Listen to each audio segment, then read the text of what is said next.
Hello दोस्तों, इस YouTube channel पर आपका स्वागत है। तो दोस्तों, रेलवे मैथ के लिए ये क्लास रहेगी और इस क्लास में दोस्तों हम 51 से लेकर के 70 तक मैथ के प्रश्नों को लगाएंगे।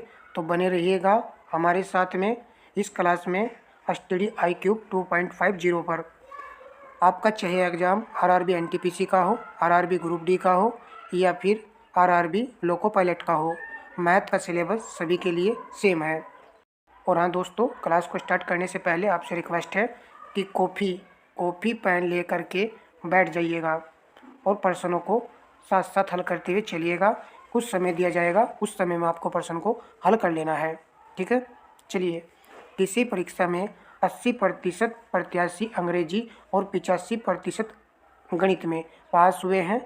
यदि 73% प्रत्याशी इन दोनों विषयों में पास हुए हों तो कितने प्रतिशत प्रत्याशी दोनों विषयों में फेल है।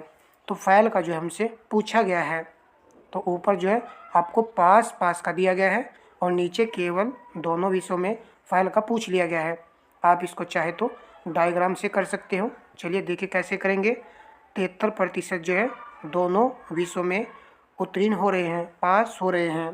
तो दोस्तों, आप सभी जानते हो कि प्रतिशत जो है 100 का होता है।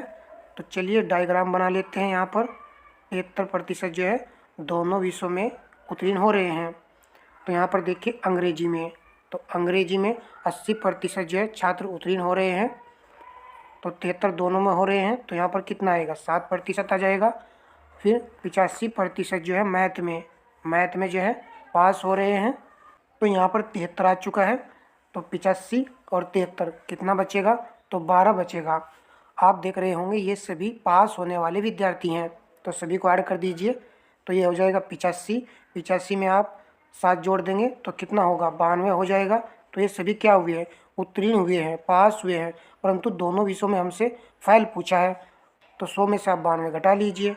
तो जैसे ही आप 100 में से 92 घटाएंगे तो कितना आएगा, 8 आएगा। 8% विद्यार्थी जो है दोनों विषयों में फेल हुए हैं। इस लॉजिक से आप इसको आसानी से हल कर सकते हो और सीधा सिंपल तरीके से भी किया जा सकता है। 80% प्रत्याशी अंग्रेजी में, 85% गणित में, आप इन दोनों को ऐड कर लीजिए। ठीक है, और 73% दोनों विषयों में पास हुए, फिर घटा लीजिए। देखिए 80 और 85 और आपका 73 घटाइए तो कितना बचेगा, 12 और 80 92 हो जाएगा। तो ये उत्तीर्ण हो रहे हैं, तो फेल कितने हो रहे होंगे, 8% फेल हो रहे होंगे। ठीक है दोस्तों, ऐसे भी आप इसको कर सकते हो। चलिए प्रश्न नंबर लगाएंगे 52। ए और बी की वर्तमान आयु 4:5 के अनुपात में है। 5 वर्ष बाद आयु 5:6 के अनुपात में है होगी, तो ए की वर्तमान आयु ज्ञात कीजिए। वेरी इजी प्रश्न है, चलिए कर लेते हैं। तो ए बी की वर्तमान आयु हम जो है ट्रिक मेथड से ही करेंगे। कितनी दी गई है, 4:5 के अनुपात में दी गई है। 5 वर्ष बाद 5:6 के अनुपात में हो जाती है। चलिए यहाँ पर लिख लीजिए। फिर जो 5 वर्ष बाद कह रहा है, इस 5 को आप यहाँ पर नीचे लिखिए दोस्तों। 5 वर्ष बाद, अब यहाँ पर इन दोनों की गुणा कीजिए, फिर इन दोनों की गुणा कर लीजिए। पंजे पंजे 25 हो जाएगा और 4 6 की 24 हो जाएगा। दोनों को घटाइए, 1 आएगा। फिर आप बाद में यहाँ पर लास्ट में देखिए, इन दोनों की गुणा कीजिए, फिर इन दोनों की गुणा कीजिए, यानी कि यहाँ पर क्रॉस मल्टीप्लाई आपको करना है। 5 6 30 होगा और यहाँ पर इनका हमको अंतर लेना है। पंजे पंजे 25 होगा, तो कितना आएगा, 5 आएगा। अब आप देखिए 1 बराबर है 5 के, 1 की वैल्यू जो है 5 के बराबर है। दोस्तों, आपसे पूछा गया ए की वर्तमान आयु, ए हमारा ये है 4, तो 4x, तो आप जो है 4 गुणा 5 कीजिए, कितना आएगा, 20 आएगा। तो ऑप्शन बी, तो दूसरे वाला ऑप्शन यहाँ पर राइट आंसर हो जाएगा, 20 वर्ष। इस तरीके से आप इसे कर सकते हो। ये इजली मेथड है और आप चाहे तो लॉन्ग मेथड से भी कर सकते हैं। देखिए हम सभी को जानेंगे। 4x 5x मान लीजिए, 5 वर्ष बाद जो कितना अनुपात हो रहा है, 5:6 का अनुपात हो रहा है। फिर क्रॉस मल्टीप्लाई करेंगे, x की वैल्यू यहाँ से निकाल लेंगे, 4x का मान हमको बाद में बता देना है। ऐसे भी कर सकते हैं। चलिए नेक्स्ट प्रश्न देखते हैं।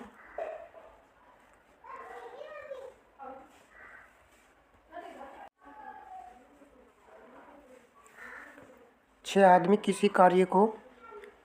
किसी काम को 12 दिन में पूरा कर सकते हैं। यदि उनके काम शुरू करने के 3 दिन बाद उसमें 3 आदमी और शामिल हो जाते हैं तो शेष काम को वे कितने दिन में पूरा कर लेंगे। हम इसको करेंगे MDH/W से। आप सब इस ट्रिक को जानते ही हो। M का मतलब आदमी है और D का मतलब डे है, का मतलब है घंटे और W का मतलब है कार्य। तो 6 आदमी किसी कार्य को 12 दिन में पूरा कर सकते हैं यदि उनके काम शुरू होने के 3 दिन बाद कार्य शुरू होने के 3 दिन बाद।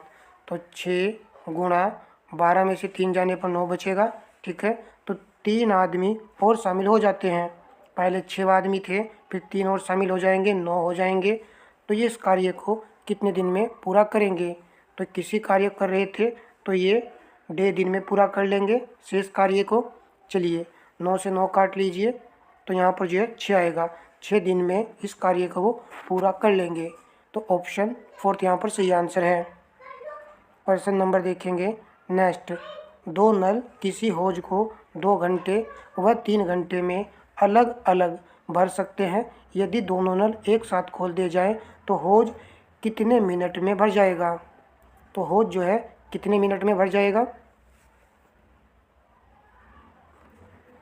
चलिए कर लेते हैं। तो 2 गुना 3, नीचे आप इनका क्या कीजिए, टोटल कीजिए। 2 तिया 6, 6/5। तो ऊपर दिए गए हैं घंटे और नीचे पूछा गया है मिनट में। तो आप यहाँ पर 60 से गुना कर लीजिए। तो 5 एकम 5, 5 दूनी 10, 12 छिक 72।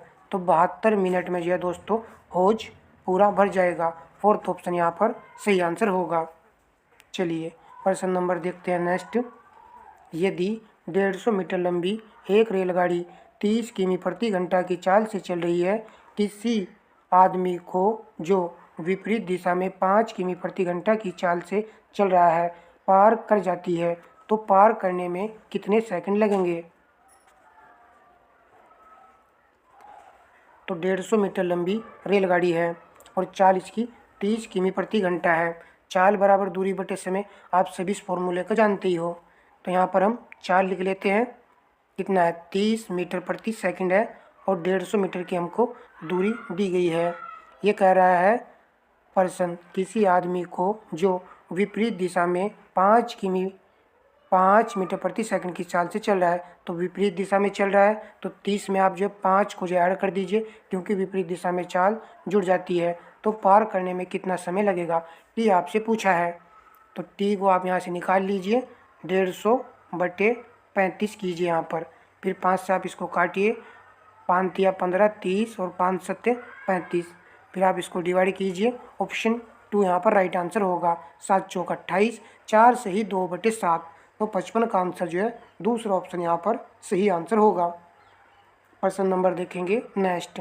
देखिए वहाँ पर जो है ऐसे ही प्रश्न आए थे, आपने देखा भी होगा टेक्नीशियन के एग्ज़ाम में और लोको पायलट के एग्ज़ाम में भी। बस बशर्ते आपकी स्पीड अच्छी होनी चाहिए, यही आपके लिए सही रहेगा। प्रश्न नंबर 56 लगाइए। 2 संख्याएं 2 और 3 के अनुपात में है। यदि प्रत्येक संख्या में से 12 घटाया जाए तो परिणामी संख्याओं का अनुपात 5:8 हो जाता है। संख्या ज्ञात कीजिए। तो 2 संख्याओं का यहाँ पर अनुपात दिया गया है। तो पहली संख्या 2x है और दूसरी संख्या 3x है। ये कह रहा है कि प्रत्येक संख्या में से आप जो है 12 घटा दीजिए। तो 12 घटाने पर अनुपात जो है 5/8 हो जाता है। तो क्रॉस मल्टीप्लाई आप इसकी कर लीजिए।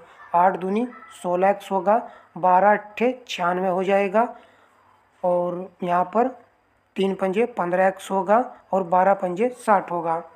तो आप इधर ले आइए, 16x की तरफ ले आइए 15x को, तो उधर आने पर घट जाएगा, x बचेगा इधर। फिर 96 को उधर ले जाइए, इधर जाने पर ये प्लस होगा और इधर यहाँ पर -60 रहेगा। तो x बराबर हमारे पास आएगा 6 और यहाँ पर 3, 36। तो 36x की वैल्यू हमको प्राप्त हुई है। तो आप जो गुना कर दीजिए 36, यानी कि 2x में 36 की गुना करेंगे कितना आएगा। तो दोस्तों 72 आ जाएगा और 72 आपको देख रहा होगा 4th ऑप्शन में। और आप 3 की गुना जब 36 में करेंगे तो 108 प्राप्त होगा। इस प्रकार हमारा आंसर होगा 4th ऑप्शन। ठीक है, चलिए अब हम लगाएंगे नेक्स्ट प्रश्न।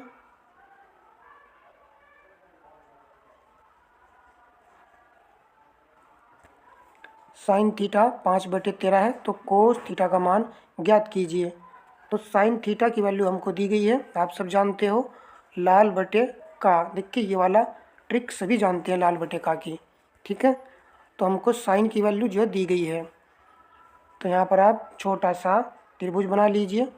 तो लंब और कण आपको दिया गया है, लंब 5 है और कण यहाँ पर 13 दिया गया है। तो यहाँ पर क्या आएगा, 12 आएगा, सीधी सी बात है, जब निकालेंगे तो 12 आ जाएगा। ये ट्रिपलेट है, इसको याद रखेंगे, 5, 12 और 13 का ये ट्रिपलेट है। जब 5, 12 दिया रखा होगा तो 13 आएगा, और जबकि आपको 5, 13 देकर रखेंगे तो 12, याद रखना है ये सब कुछ। चलिए अब आपको क्या पूछा गया है, कोस थीटा की वैल्यू पूछा गया है। तो कोस थीटा की वैल्यू आप निकाल लीजिए। क्या करेंगे, तो क्या आएगा, लाल बटे का, यानी कि आधार बटे कर्ण। तो आधार आपका 12 है, कर्ण आपका 13 है, तो 12/13 फोर्थ ऑप्शन यहाँ पर सही आंसर होगा। इस तरीके से आप इसको कर सकते हो। चलिए प्रश्न नंबर 58 है, उस कोण की माप ज्ञात कीजिए जो अपने अनुपूरक कोण का 1/4 है। हमको पता होना चाहिए कि अनुपूरक कोण किसको कहा जाता है, तभी प्रश्न को लगा पाएंगे।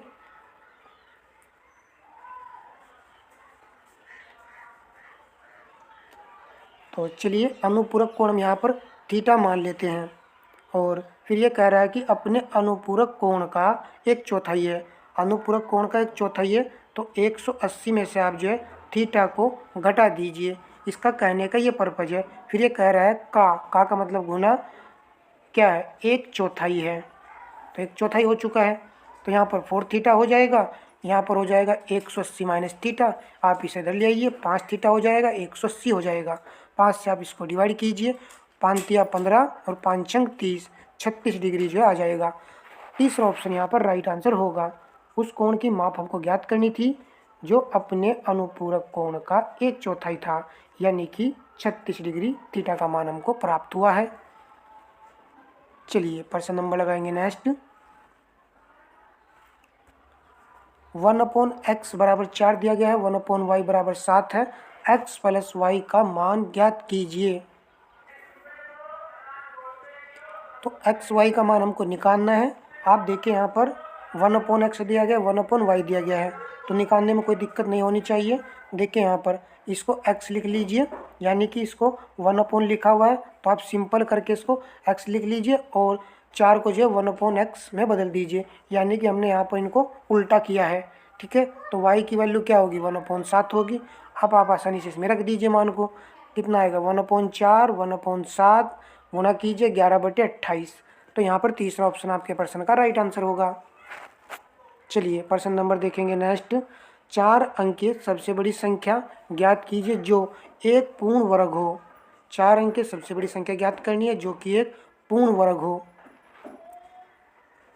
तो दूसरा ऑप्शन यहाँ पर सही आंसर होगा 1024। ये जो है पूर्ण वर्ग संख्या है और 32 का ये स्क्वायर है, ठीक है। तो यही आंसर बनेगा यहाँ पर। प्रश्न नंबर नेक्स्ट है, एक समद्विबाहु त्रिभुज में समान कोणों की सम्मुख भुजाएं आपको इतनी और इतनी दी गई हैं, x का मान ज्ञात कीजिए। समद्विबाहु त्रिभुज में जिसकी जो है दो भुजाएं बराबर होती हैं उसी को जो है समद्विबाहु त्रिभुज कहा जाता है। तो यहाँ पर आपको 3x + 3 दिया गया है और 2x + 5 दिया गया है। x की वैल्यू आपको निकालनी है। तो समद्विबाहु त्रिभुज दिया गया है और समद्विबाहु त्रिभुज की दो भुजाएं बराबर होती हैं, तो आप इनको बराबर रख दीजिए, यानी कि ये भुजाएं आपको बराबर रखनी पड़ेगी। 3x + 3 बराबर 2x + 5। आप इधर ले आइए 2x को, इधर आने पर ये घट जाएगा, x बचेगा और 5 में से 3 जाएंगे तो 2 बचेगा। तो x की वैल्यू कितनी आएगी, 2 आएगी। 61 का जो है फोर्थ ऑप्शन सही होगा। प्रश्न नंबर देखेंगे 62। एक रेलगाड़ी 56 किमी प्रति घंटा की चाल से चलती है, वह रेलगाड़ी 1 मिनट में कितनी दूरी तय करेगी। 1 मिनट में हमको दूरी तय करनी है। तो यहाँ पर आंसर किमी और मीटर दोनों में दिया गया है। चलिए कर लेते हैं। चाल दी गई है 54 किमी प्रति घंटा, इसको मीटर प्रति सेकंड बना लेंगे, 5/18। और दूरी हमको ज्ञात करनी है, x मान लेते हैं, और आपको 1 मिनट का समय दिया गया है, इसको सेकंड में कन्वर्ट कर लीजिए। 60 सेकंड, 18 तिया 54 होगा, 3 पंजे 15 होगा, फिर आप 60 की यहाँ पर गुणा कर लीजिए, x यहाँ पर आ जाएगा, तो 15 छिकी 90 हो जाएगा। 1 जीरो यहाँ पर ऑलरेडी लगा देनी है आपको। तो x की वैल्यू आपको प्राप्त हुई है 900 मीटर। तो तीसरा ऑप्शन यहाँ पर राइट आंसर होगा। प्रश्न नंबर नेक्स्ट है, एक आयत का परिमाप 28 सेंटीमीटर है। यदि आयत की एक भुजा 4 सेंटीमीटर हो तो दूसरी भुजा ज्ञात कीजिए। आयत का परिमाप दिया गया है, तो आयत के परिमाप का जो सूत्र होता है x + y बराबर 28 परिमाप हमको दी गई है, ठीक है, डायरेक्ट लिख लेते हैं। और एक भुजा दी गई है 4, तो 4 लिख लीजिए। तो 2 से 28 काट दीजिए, कितना बचेगा, ये बचेगा 14। और एक भुजा दी गई है 4, दूसरी भुजा निकालने में कोई भी आपत्ति नहीं होगी, तो दूसरी भुजा हमको प्राप्त हो जाएगी 10। तो तीसरा ऑप्शन यहाँ पर आपके प्रश्न का सही आंसर होगा। चलिए प्रश्न नंबर देखते हैं 64। एक व्यक्ति 5 किमी प्रति घंटा की चाल से चलता है एवं एक पुल को 18 मिनट में पार कर लेता है। पुल की लंबाई ज्ञात कीजिए। देखिए, आपको भी इसी स्पीड से प्रश्नों को हल करना है और प्रैक्टिस के लिए आप हमारे साथ ज़रूर जुड़िएगा, तभी जा कर के इस तरह की क्लास में कंटिन्यू जारी रखूँगा। एक व्यक्ति 5 किमी प्रति घंटा की चाल से चलता है, तो चाल हमको दी गई है 5 किमी प्रति घंटा, तो 5 गुणा कर लीजिए, 5/18 कर लीजिए। और पुल को जो है 18 मिनट में पार कर लेता है। पुल की लंबाई हमको ज्ञात करनी है, पुल की लंबाई हमने माना x है 18 मिनट में, तो 18 मिनट को आप जो है सेकंड में बदल लीजिए, गुणा 60 कर लीजिए। 18 से आप 18 यहाँ पर काट दीजिए, पंजे पंजे 25 हो जाएगा, और 60 की गुणा कर लीजिए इधर, यहाँ पर x आ जाएगा, और 25 छक्की 150 होता है, और ये हो जाएगा आपके प्रश्न का राइट आंसर, यानी कि तीसरा ऑप्शन सही रहेगा। पुल की जो लंबाई है वो 1500 मीटर है। प्रश्न नंबर देखेंगे नेक्स्ट। दो संख्याओं का मैसे 6 है और उनका लैस है 108 दिया गया है। एक संख्या 12 है तो दूसरी संख्या ज्ञात करनी है। तो इसको फॉर्मूला हम सभी जानते हो, पहली संख्या गुना दूसरी संख्या बराबर होता है मैसे गुना लैस है, ये वाला फॉर्मूला होता है। तो मैसे हमको दिया गया है 6 और लैस दिया गया है 108। एक संख्या 12 दी गई है, दूसरी संख्या हमको ज्ञात करनी है, ठीक है। तो 12 नंबर 108 हो जाएगा, तो दूसरी संख्या क्या हो जाएगी, 9 छक्की 54 हो जाएगी, यानी कि फोर्थ ऑप्शन आपके प्रश्न का राइट आंसर होगा। प्रश्न नंबर नेक्स्ट है, आयत की लंबाई एवं चौड़ाई के मध्य 6 मीटर का अंतर है। परिमाप 64 मीटर दिया है, तो क्षेत्रफल हमको ज्ञात करना है। तो परिमाप का क्या फार्मूला होता है, अभी हमने बताया है आपको, 2x + y। तो कितना परिमाप दिया गया है, 64 दिया गया है, और फिर इसने कहा है कि अंतर लंबाई और चौड़ाई। लंबाई आप जो है x मान लीजिए, ठीक है, ये हमारी लंबाई होगी, y आप जो है चौड़ाई मान लीजिए। तो 2 से इसको काटिए, कितना आएगा, 32 आ जाएगा। इनका अंतर दिया गया है आपको 6 दिया गया है, हल कीजिए, दोनों को जोड़ दीजिए, 2x हो जाएगा, या आपका 38 हो जाएगा, x बराबर आ जाएगा 19, ठीक है। x बराबर 19 आया है। अब आपको निकालना है y का मान, तो आप इसमें रख दीजिए x प्लस y बराबर 32 में रख दीजिए। तो 32 में से जब आप 19 घटाएंगे तो कितना आएगा, तो 13 आएगा। हमसे पूछा गया क्षेत्रफल, तो आयत का क्षेत्रफल जो होता है वो होता है लंबाई गुणा चौड़ाई, तो आप गुणा कर लीजिए। तो 19 की गुणा आप 13 में करेंगे, देखिए क्या आएगा, तो 13 नंबर 117 आएगा, तो 7 यहाँ पर 11, और 13 एकम 13 और 11 जोड़िए 24 आएगा। तो यानी कि वर्ग मीटर आपका जो है पहला ऑप्शन इस प्रश्न का राइट आंसर हो जाएगा, ठीक है दोस्तों। चलिए प्रश्न नंबर नेक्स्ट देखेंगे। एक वस्तु को 35% की छूट पर इतने रुपए में बेचा गया। यदि 15% की छूट हो तो वस्तु का विक्रय मूल्य ज्ञात कीजिए। एक बार वस्तु को जो है 35% की छूट पर बेचा गया, फिर ये कह रहा है यदि छूट 15% हो जाए तो वस्तु का विक्रय मूल्य ज्ञात कीजिए। दोबारा फिर आपको बेच देना है। चलिए कर लेते हैं। शॉर्ट मेथड इसका यही है। तो यहाँ पर आप इसका विक्रय मूल्य जो है निकाल लीजिए। 26,000 रुपये दिया गया है, तो 15% की छूट दे रहे हैं, तो इसको आप ऊपर लिख दीजिए। 15% की छूट देने पर 85 बचेगा, 85/100 रहेगा। 35% की छूट देने पर ये आपका हो जाएगा 65, 65/100, तो 100 से 100 कट जाएगा। आप सब इस पॉइंट को जानते होंगे। आप कटिंग कीजिए। 13 दूनी 26 और 13 पंजे 65, फिर 5 से काटिए, 5 एकम 5, 5 सत्ते 35, तो यहाँ पर हो जाएगा 2000 और यहाँ पर हो जाएगा 17, 17 दूनी 34। ठीक है, फोर्थ ऑप्शन यहाँ पर सही आंसर होगा। प्रश्न नंबर 68 है, बहुलक तथा माध्यिका ज्ञात कीजिए। बहुलक इन संख्याओं में कौन सबसे ज़्यादा 12 है, उसको यहाँ पर देखना है। देखिए यहाँ पर 5, 5 और 5 और 5, 5 यहाँ पर 4 बार आया है, 6 2 बार आ रहा है, 3 2 बार आ रहा है, 4 1 बार आ रहा है, 7 1 बार आ रहा है। इसका मतलब क्या हुआ, बहुलक आपका जो है, बहुलक ये आपका 5 है। तो इन दोनों ऑप्शनों को हटा दीजिए यहाँ पर, क्योंकि बहुलक पहले दिया गया है और माध्यिका बाद में दी गई है। फिलहाल पहला और तीसरा ऑप्शन सही रहेगा। अब आपको निकालनी है माध्यिका। माध्यिका निकालने के लिए आप इनको जो है आरोही क्रम में लिखिए। सबसे पहले 3 आएगा, 3 आप देख रहे होंगे 3 बार ही लिखा हुआ है। ठीक है, उसके बाद में 4, 4 केवल एक बार लिखा गया है, और 5 आपका जो है 4 बार लिखा गया है। फिर उसके बाद में 6, 6 आपका केवल 2 बार आया है, और 7 आपका 1 बार आया है। सभी को काउंट कर लेते हैं। 2 2 4 2 6 2 8 2 10 और 11, तो 2 2 4 2 6 2 8 2 10 और 11। ठीक है, तो आप यहाँ पर निकालिए माध्यिका। तो चलिए यहाँ पर अलग अलग कर लेते हैं।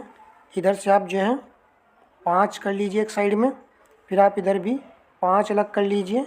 तो बीच वाली जो वैल्यू होती है वही हमारी माध्यिका जो है होती है। तो माध्यिका हमारी 5 है। ऑप्शन पहले वाला सही रहेगा। इस तरीके से माध्यिका निकाल सकते हैं। प्रश्न नंबर 69 है, एक पुत्र की वर्तमान आयु माँ की आयु से आधी है।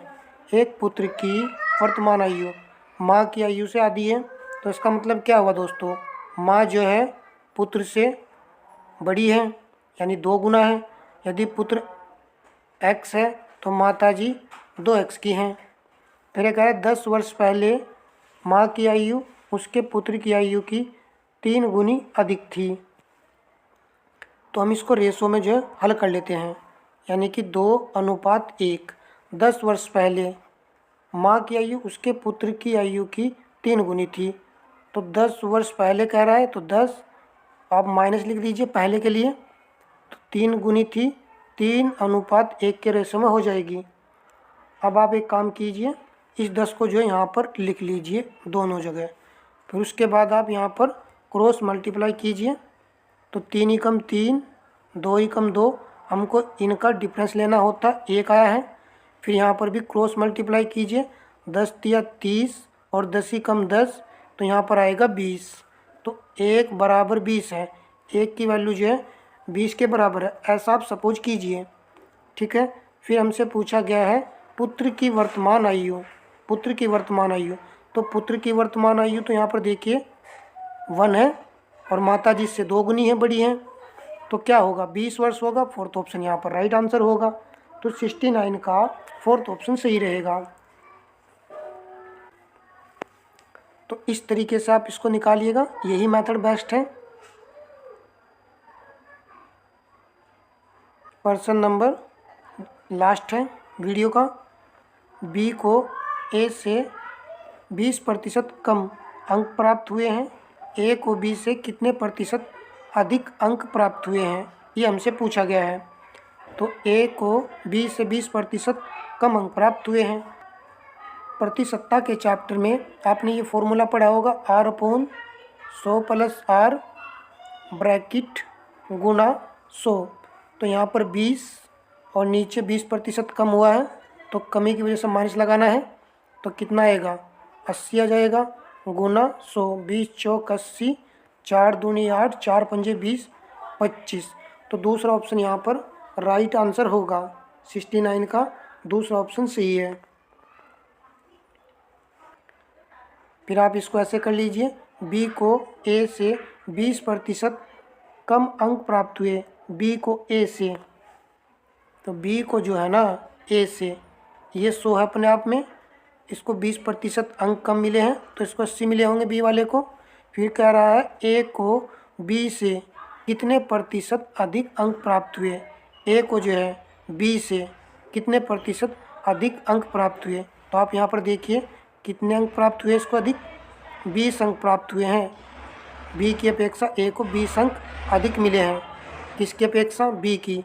तो बी का मान नीचे रखिए, गुना 100 कीजिए। तो 20 चौक 80, काटेंगे 100 को 4 से, तो 25 आएगा। तो दूसरा ऑप्शन सही है। ऐसे आप कर सकते हो। चलिए, एक प्रश्न को करने के कई मेथड होते हैं। यदि आपको सेशन पसंद आया है, हमने कम समय में 20 प्रश्न किए हैं, हमने आपको बताया, चैनल से आप जुड़ जाइएगा। और इस तरह के मैथ की प्रैक्टिस क्लास के लिए आपको चैनल से भाई जुड़ना पड़ेगा, तभी जा कर के इस तरह की क्लासें कंटिन्यू रहेंगी। और आपका यदि कोई फीडबैक है तो कमेंट ज़रूर कीजिएगा। धन्यवाद दोस्तों।